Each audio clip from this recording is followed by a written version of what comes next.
जय मैथिल, जय मिथिला। नमस्कार मैथिलगण।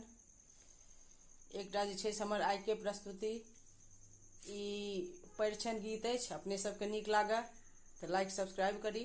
धन्यवाद।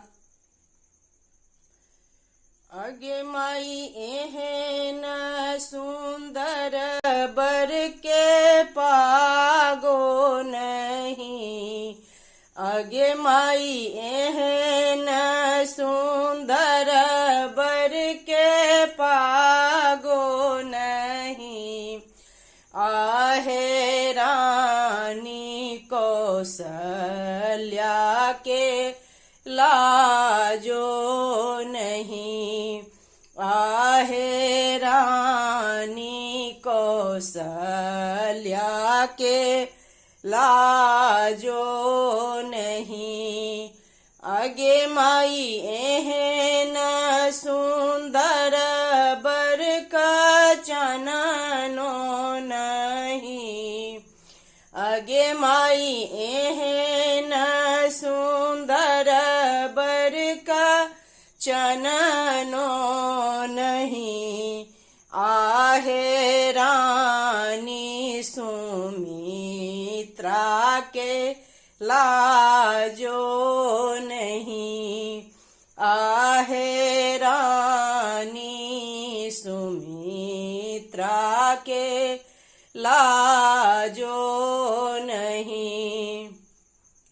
अगे माई एहन सुंदर बर का काजरो नहीं, अगे माई एहन सुंदर बर का काजरो नहीं, आहे रानी कैकेयी के लाजो नहीं, आहे रानी कैकेयी के लाजो नहीं।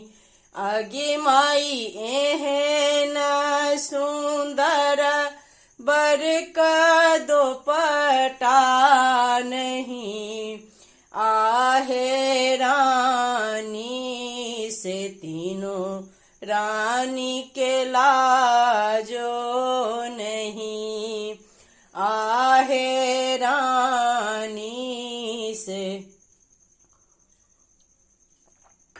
तीनों रानी के लाजो नहीं।